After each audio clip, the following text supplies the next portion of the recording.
yeah, thanks to the automated implementation. With pleasure listening. And also thank you all for coming. I have to say that I'm like huge jet lag and I don't do the things, but if I do, it's okay. Okay, so yeah, so today I'll start by introduction to what I'm going to talk about. Yeah, please tell me if I don't provide feedback.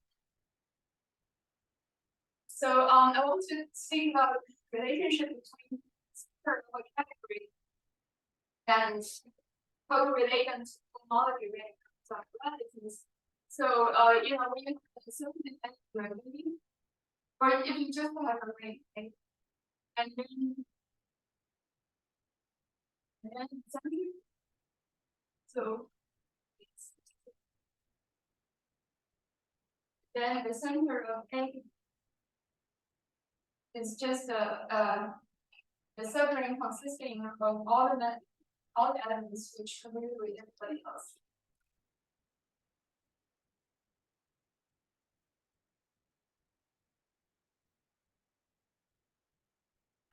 I'll say this similar next year. This is senior people in the field for I'm sorry, you can tell the state so yeah, so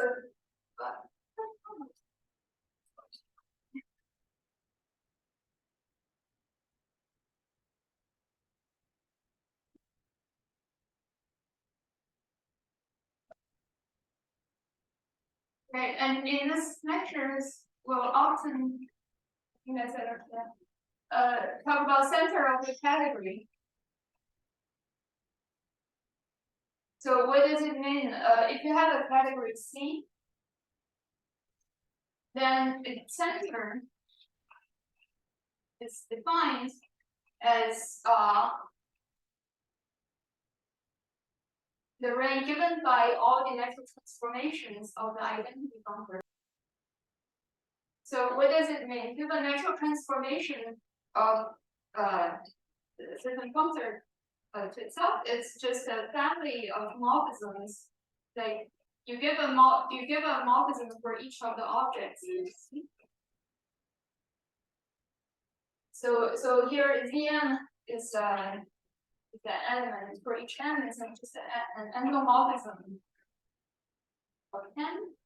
And then you require it commute with all the morphisms in C. In other words, for whatever you have a morphism from M to N in C, then for N, you also have a map like this. And then here you have X. You require this diagram commute for any X. Okay, and so you can see that this is a ring with the product just given by composition of multiples. Just given by, say, Z times C prime, you get another transformation, and for object M, that is given by Zn composed with C prime N. And you check with this property that this is a commutative ring.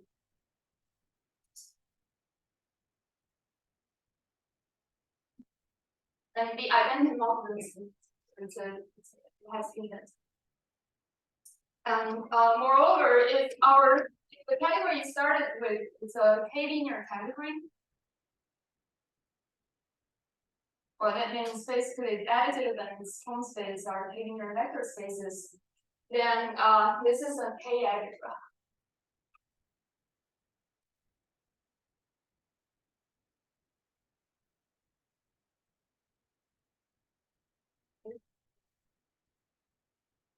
Okay, any questions?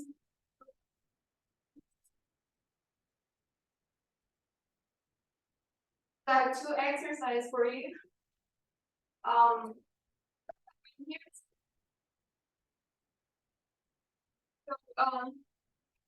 So exercise number 1. You check if you have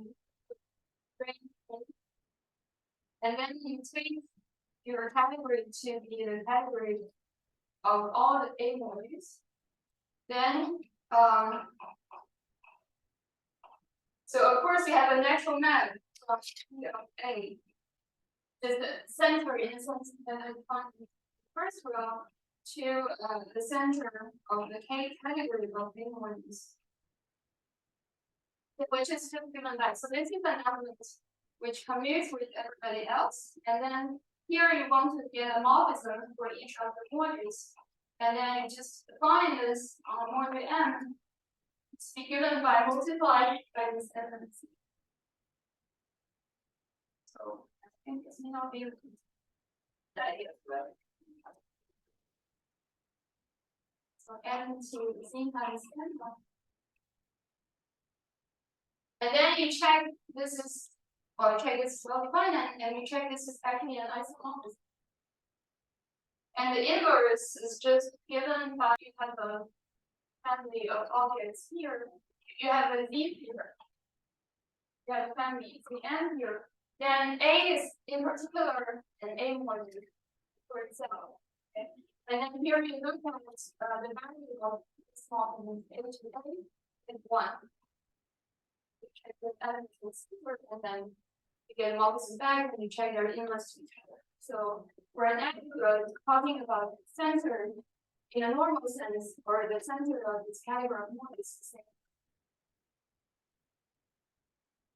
Okay. So right. So exercise number 2.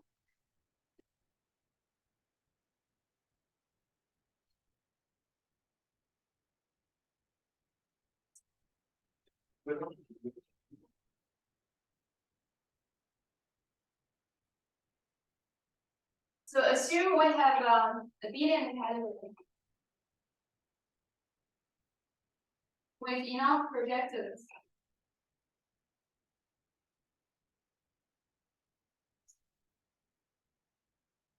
That is, every object has a projective cover.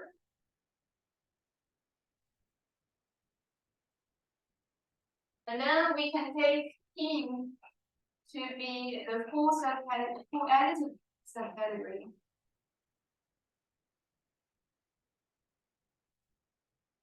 Consisting of projective objects.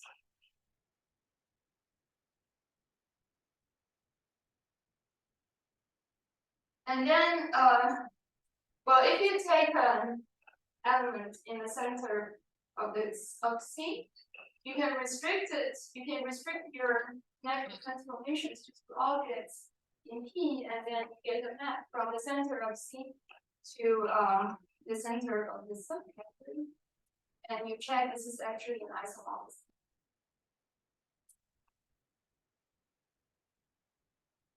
This is a exercise 2, and then so what we're interested in is that when you're considering categories comes from mean theory, like those related to representations of Lie aggregates or attribute groups, then the center of these categories are actually very interesting, and they have some geometrical informations.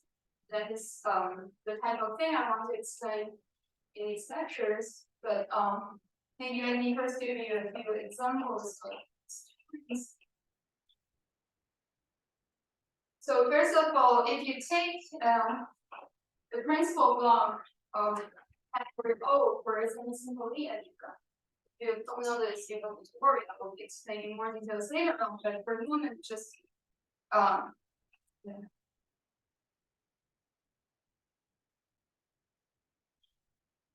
let me just give the statements. So if you take the principal block for category O of a semi-simple, say a complex semi-simple Lie algebra,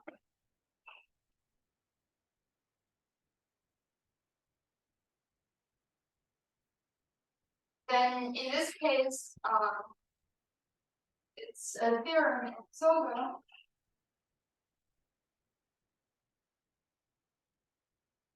From Mathas, which identifies the center of this category with the cohomology.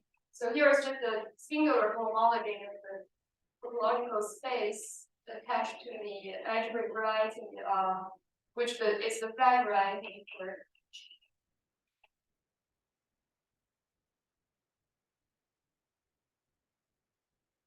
This is a variety consisting, whose points are just all the Borel subgroups of G, but was a very important variety. And if you take its cohomology, you can show it's concentrated in even degree, and then so for commutative ring, and you have an identification of commutative ring. Can you upgrade example 2 to a statement about categories?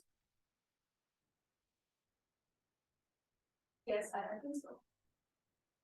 You mean the center of C is the same as the center of the derived category? Or like, can you make a statement about the center of the derived category, or like the whole category of the projectives?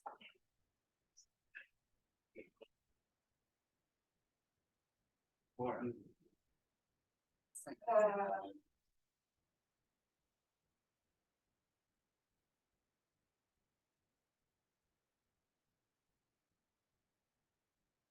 the center should be the same Yeah. if you're only thinking about like natural transformations from the identity functor to the identity functor.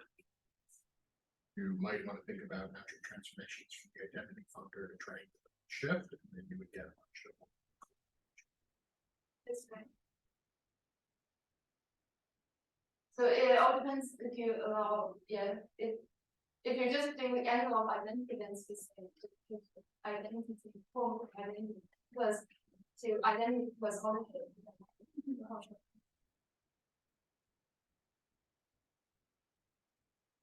And right.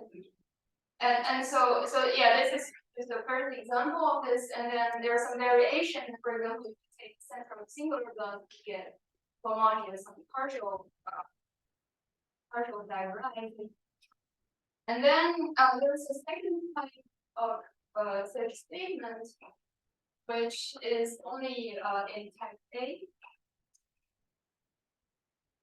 So here, if you take a parabolic, I mean G is EGLN, and you consider parabolic subintegral inside, which is consisting of upper triangular matrices with a given size. It's called its size nu, so which is a partition of n, and just the size of its blocks are given by mu1, mu2. And so nu is composition of n. And then here you can take, so we'll take a nilpotent element, the nilpotent matrix in GLN, whose Jordan normal form has the same block size.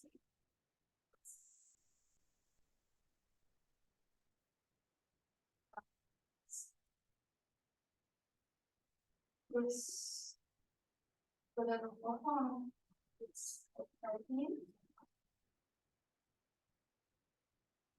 Then in this case, was proved by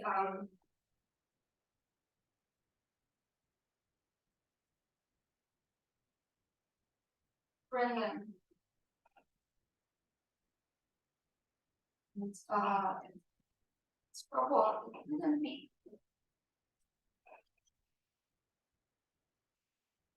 That so if you take the center of the parabolic subcategory of this principal block O0, that means you consider modules which are locally finite for this parabolic, then it's identified with the cohomology of what is called a Springer fiber, corresponding to E.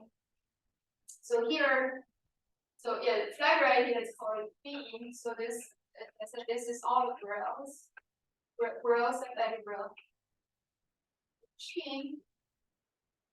And then this BE is just a closed subvariety consisting of all the Borels containing E. So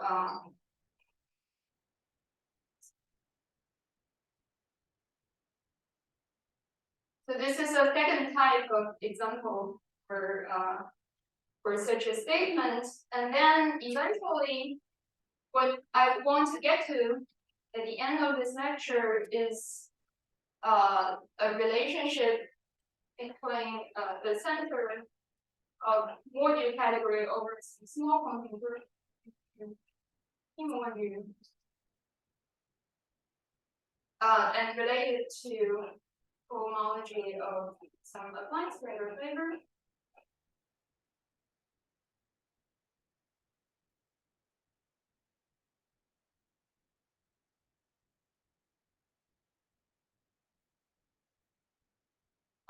And finally, it just as a remark, so this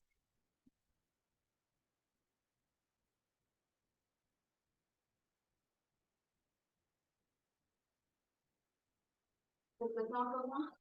Oh, no, I think it's fine. I'll just wait.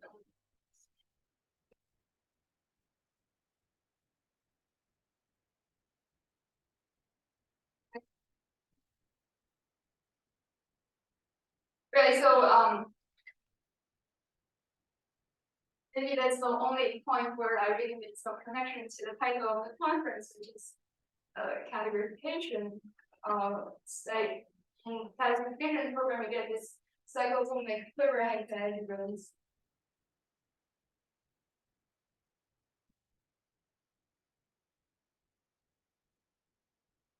Or KR and the rest. And their center is related to, it's isomorphic to cohomology of temperature varieties. But at least this is proved in type ATE.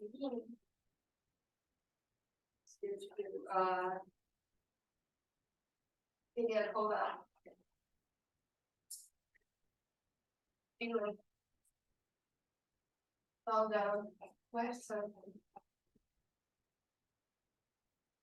And we have an independent work with a granular vessel on this result. But I will not explain this in this lecture. It's just an example to show you that such kind of phenomenon appears also in the setting of category. Okay, and so my plan is to do the following. So basically today and tomorrow,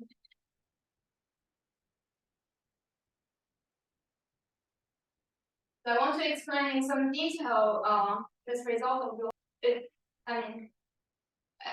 the category of case is really the most important example. And there are many important ideas lying behind. So if you're really interested in this subject, there's things to explain in this meeting. And then the third lecture, I'll try to explain center of various quantum groups.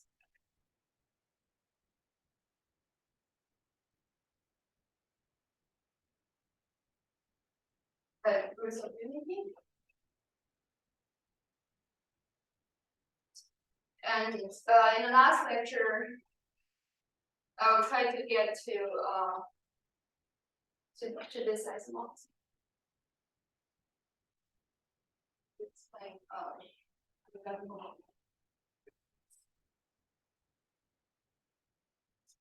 okay, and I want to say that there's really lots of things to explain, and I've decided that. So I do not want to spend time on explaining cohomology theory and like how you define these varieties of compute their cohomologies. So I will focus on the algebra side. And what I want to do is I will just at each equation, I'll give you a combinatorial model for this cohomology. For example, I will tell you what this range looks like, basically in terms of generated relations. And then if you are interested, you can go to study cohomology and understand why. But if you're not interested, you can just take it for granted, and then we'll try to discuss why these things correspond. So in any case, so that's one thing. And the other thing is that if you really want to understand intrinsically where these isomorphism comes from, there is actually a more important phenomenon behind this called cohomology. So it always comes from relationship between these representation categories and their contribute to some perverse sheet categories, which helps you to understand that why you have this morphism, this isomorphism. But in practice, actually, we want to prove them. What you usually do is just I said that you have a certain aggregate object where you identify both of them. You don't really construct a diagonal map between the different cohomology. But yeah, it's not clear when I'm talking about it. I hope it becomes clear later on. Okay, so that's basically the introduction. So you don't see that as already Sorry?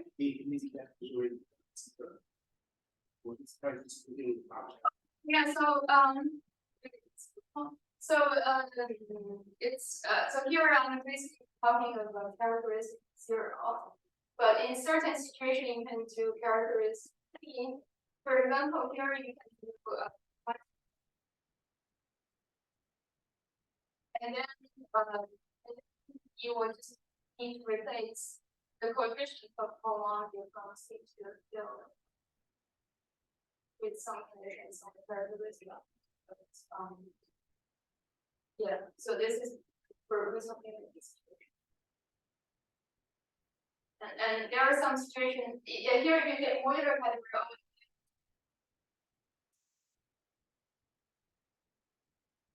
Yeah, so just a small question when you are defining the center. So you are assume that C will reach over or it's any general pattern. See, there's no condition on C for this So definition. how is it exactly a ring? It's just that you have compositional morphisms in a category. Yeah, so it's a monad. You mean a monad? No, it's just a composition of morphisms. So when you have a category, the data you have objects with morphisms and you have composed morphisms. So in the morphisms of the identity, what is the addition of it?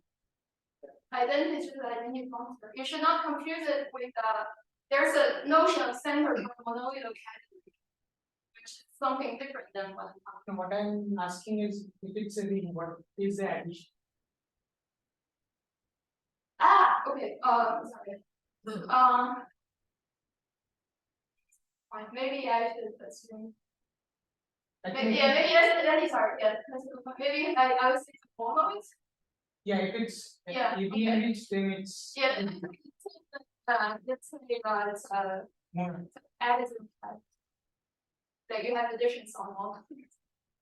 Okay.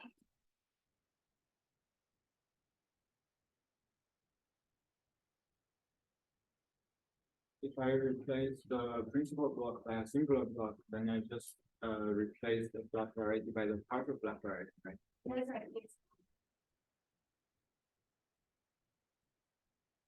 Okay. There's no further questions. I will start with the category of 0. And so it gets G to be a semi-single integral over C. But if you want, you can just say G equals to GLN. Well, not you understand it for GLN, then it's pretty well understand it for general. So we'll fix B to be a Borel subintegral. And H to be a P is a Cartan subintegral.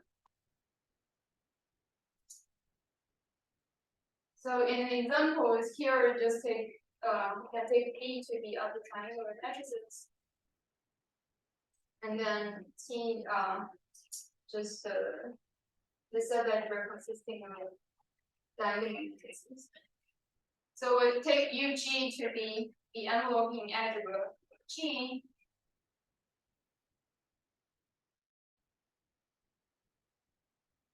And then we have a description of the center of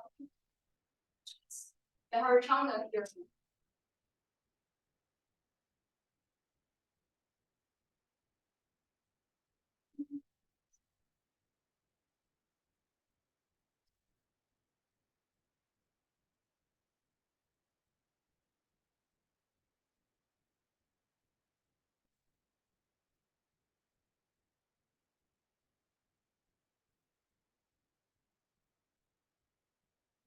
So so if we pick using B, you fix a triangular decomposition for G. And then, so it gives a triangular decomposition for its own.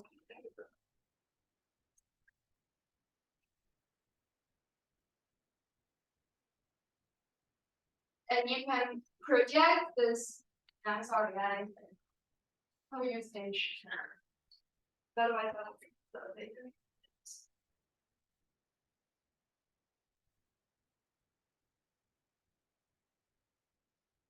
So,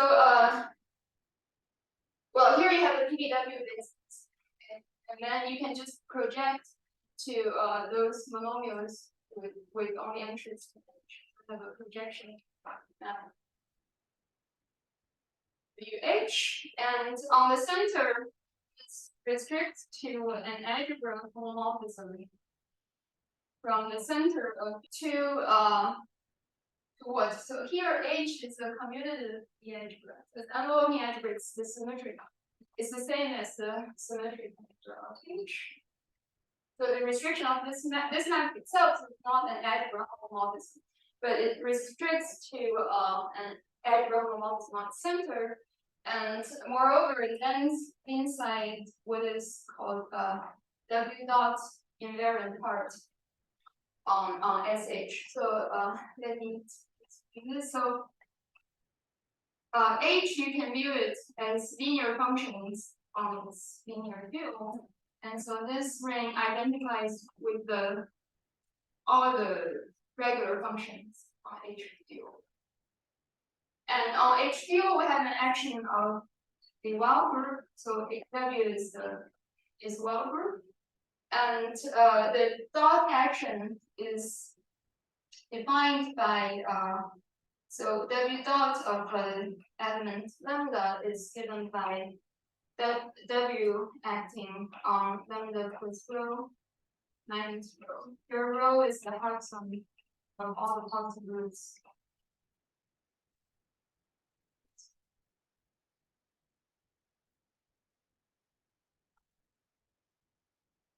And so you so this induce an action on the functions, and you take the invariant part with respect to the dot action. And then the statement is that this is an isomorphism. So of course this dot action is not linear because at the center at minus rho instead of 0. And so we can do a shift by rho on H star, and then it induces and then you really get W invariance. So here the size just by sending an element H in the carton to H minus the value of H at rho. And the composition, so this isomorphism is what we'll call the Harshanda map. This is the Harshanda isomorphism for the center of the number. So this ring you have an explicit description in this way. For example, if you look at the example of SL2, then here its center can be explicitly described. In general, it's more complicated, but for SL2, it is generated. So it's basically generated by identity and the so-called Casimir element. So yeah, so this is if we fix the basis of SL2 to be E and H, then the Casimir element is EF squared. And if you want to look at the Harshanda map, you need to put them in good order. You need to rewrite EF in terms of E. And so here what you get, you have the commutator reaction minus E is H. And so so EF is FE plus H, so here I get FE plus half of H squared plus H. And now if I do the projection, so here I just have this one polynomial ring in one variable. This is sending us to half of H plus H, and then so this is half of H plus 1 squared minus now you do this shift, you send H to H minus 1, and this becomes H squared, so the sign here, and this is sending to the top of H squared. And then you know, for SL2, the well group is just a symmetric group of S2, where the only non-trivial elements X by sending H to minus H. And so this is, well, the image of this map is indeed, so here is S2 dot invariant, and here is S2 invariant, which is the so that's how you see it in the case of SO2 or the difference.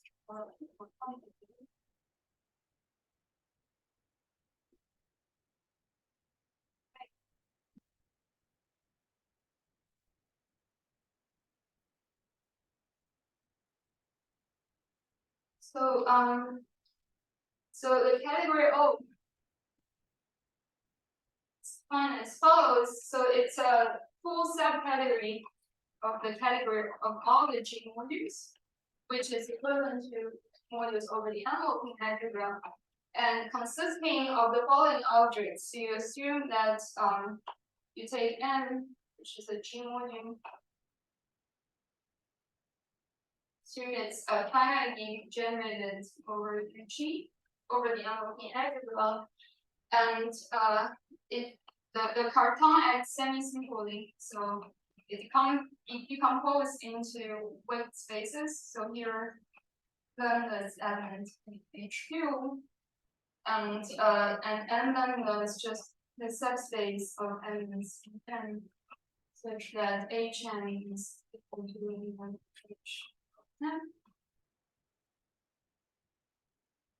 And then you assume that the world acts locally finitely.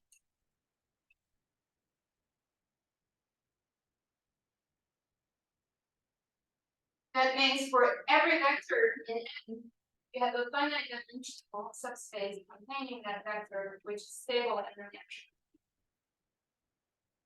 And for the parabolic subcategory, it's just that you take the bigger parabolic subcategory, require that the EX both finite.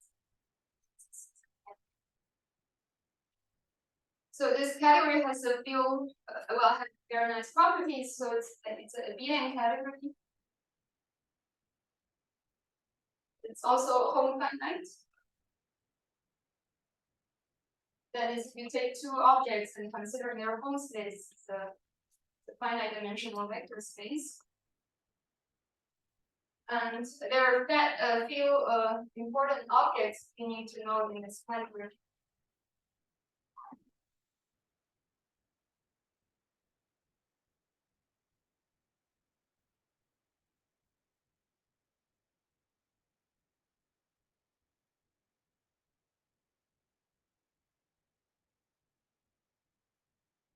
Which are, so first you have the so-called Bernoulli modules.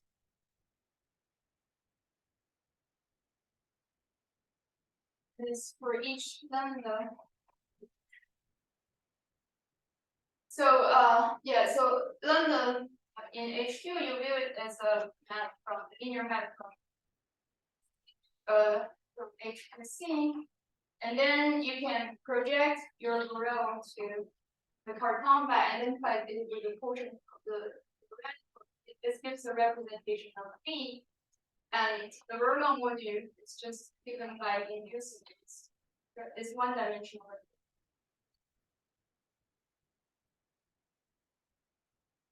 So I put the lambda here to indicate this character, like bx by. And then it turns out this module has a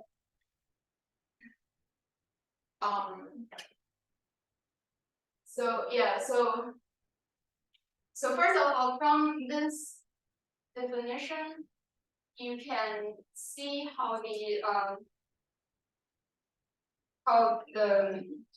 center acts. Right, so if you have a center, an element in the center,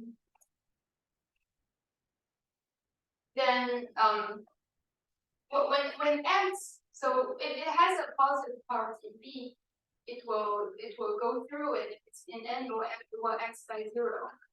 So basically it will just x by projection to the h part and evaluate that. So this is just sending z to action of z in S of h and evaluate at random. And so so in other words, so if we identify z with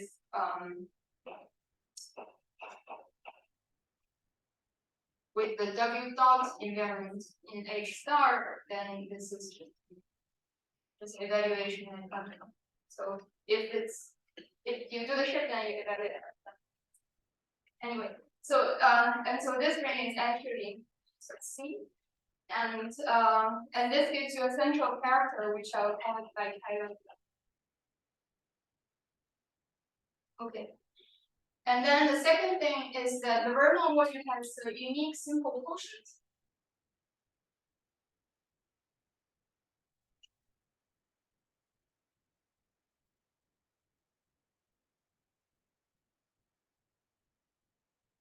And such simple quotient provides all the simple modules in the categorical. So I'll call it L lambda. And then so the categorical has projective objects. So for each L lambda, you have a projective cover, which I denote by P lambda. And this P lambda maps onto N lambda and has a filtration.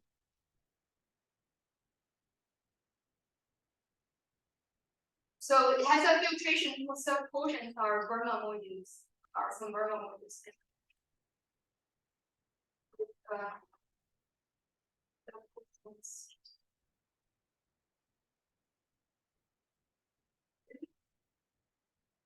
And then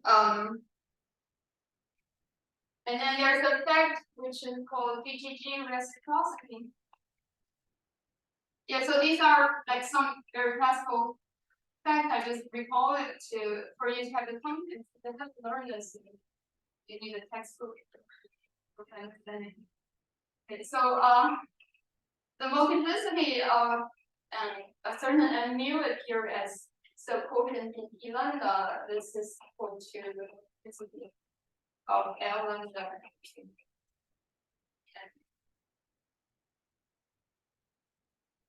And finally, there's a block contribution.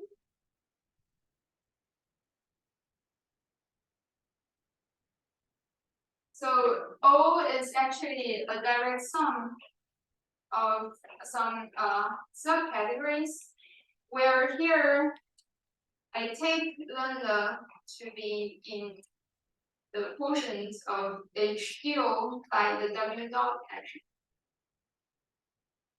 So it's like the orbit space. And then here O lambda just consisting O lambda, you can think of it, yeah, it's like all the modules such that the center acts by this generalized central character kind of. There's an enough there's an enough large power for the kernel of pi lambda x by 0 on.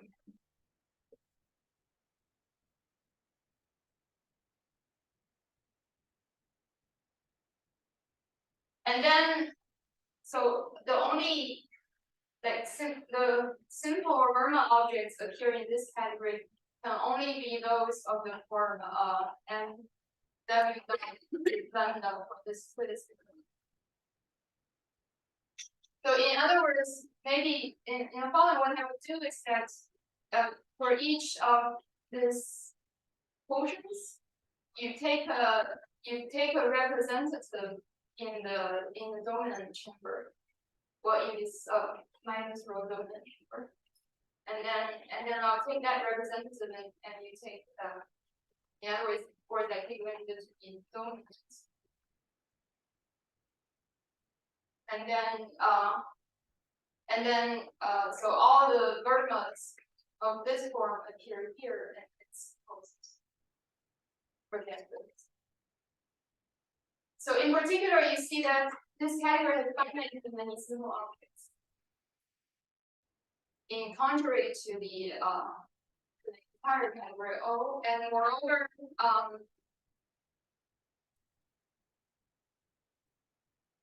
you have a projective generator, which is just driven by the projective cover of all the simple objects.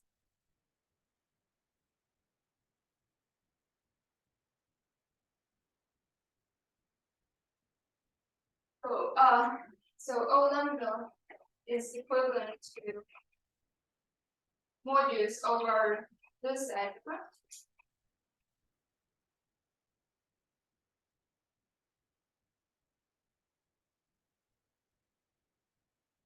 And it seems like this category is finite, so this is actually a finite dimension.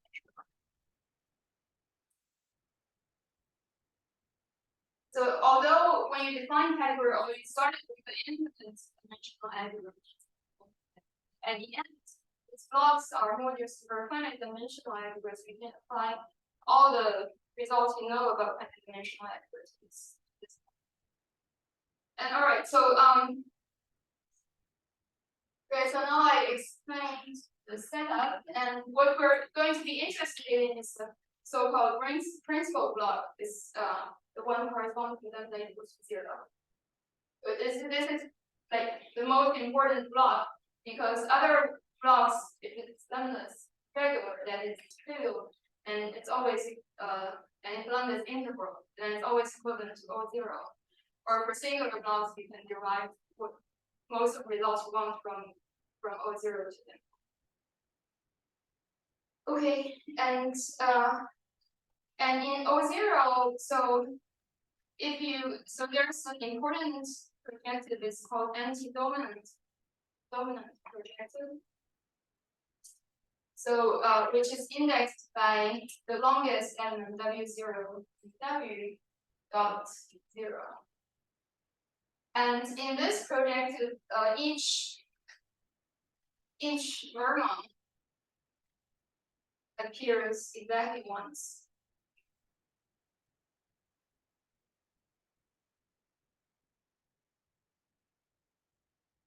And now I can tell you the theorem.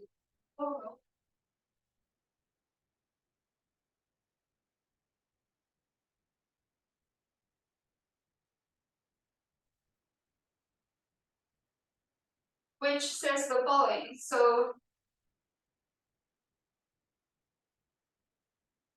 there are three parts in this theorem. So first of all, if you take the center of the envelope algebra and just you have a natural map from center to this anti-dominant projective PW0.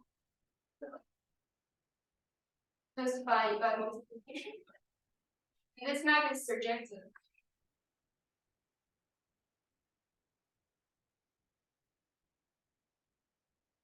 And then secondly, this induce an isomorphism from the so-called co-invariant domain, which is the quotient of the symmetric algebra, or its functions on HQ. You quotient it by the augmentation ideal in the W invariant part.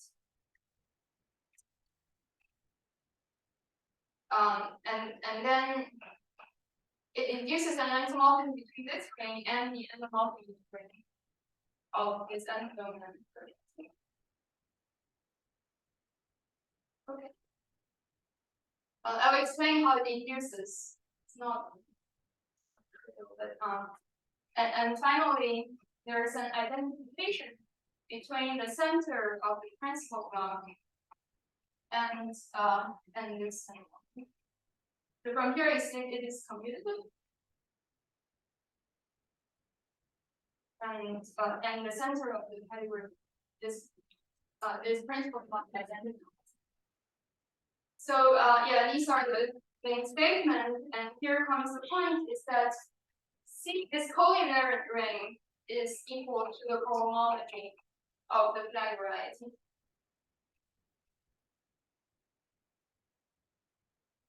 Well, this is a Furman effect if you know how to compute cohomology of flag variety. Okay, so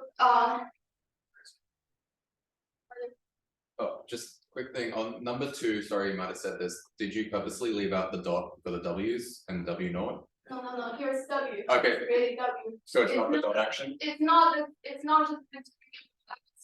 Okay. Okay. So you have 3 minutes, and I hope to explain the example SL2. Okay, so SL2 is the one here, and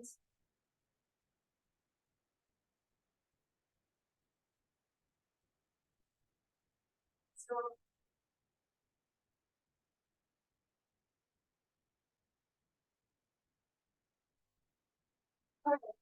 okay, so if let's concentrate on the principal block for SL2. And here you have a weight which is 0, and so you have and 0, and the Bergman module. You also have S stop, so in this, yeah, so maybe let me call this M1 on this, and then you have S stop 0. So I identify the Cartan result is 1-dimensional, and I'll identify H0 with C in such a way that element rho just corresponds to 1. And then S dot 0 is just S applies to 1, which is -1, and then minus rho, so this is -2. And then you check that you have, so this is check that the Bernoulli for it -2 embeds into M0, and the quotient is just the trivial geometrical. So this is simple.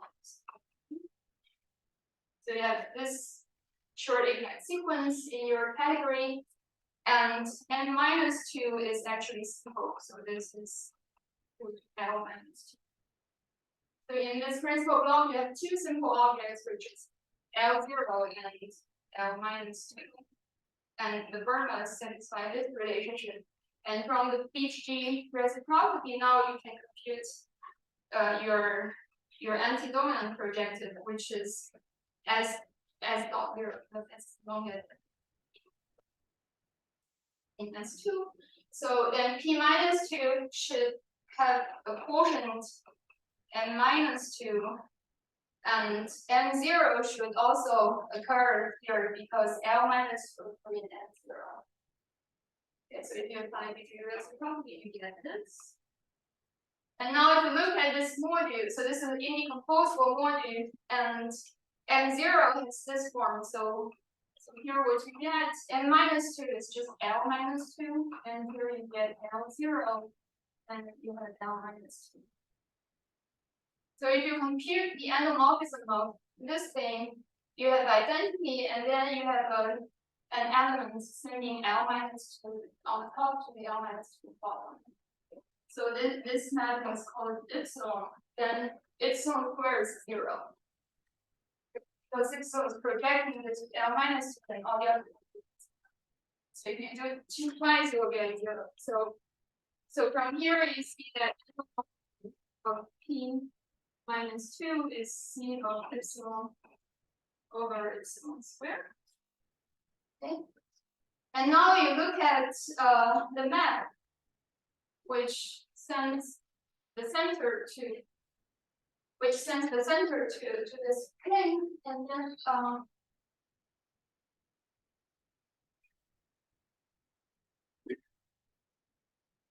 that actually that's P minus 2 in induced module, but it is only for answer. So you can write it as an induced module like this. So remember, our B in this case is just, it's just generated by H and P. P is the 0, 1, 0. And here you can induce a B module, which is not a C, but it's just C E quotient by E squared tensor with C of minus 2. So from here you see how the verbal notation, the first one is D tensor minus 2, which is that n minus 2. And then there's another, it's a submodule, you have this E tensor C minus 2 vector, which has weight 0, and that the induce of that is your verbal module n0.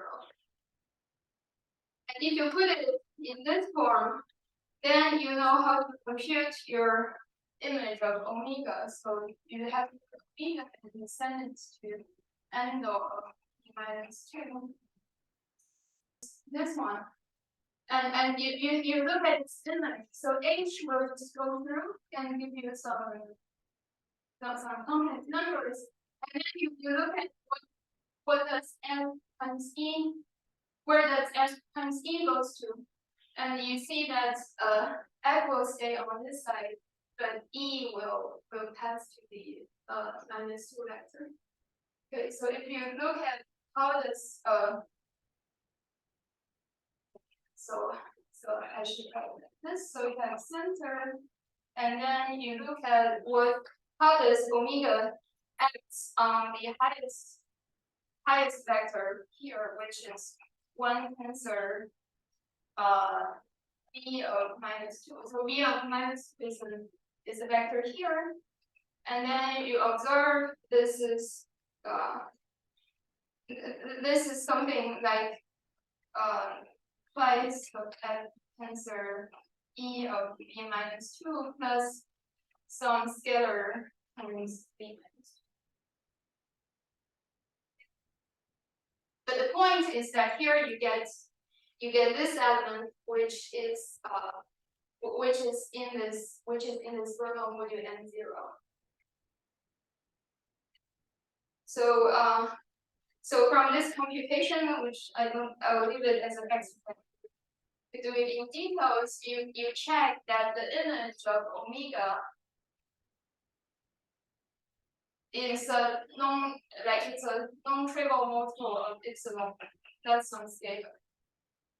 The whole point is you know that this ring is C of epsilon over epsilon squared.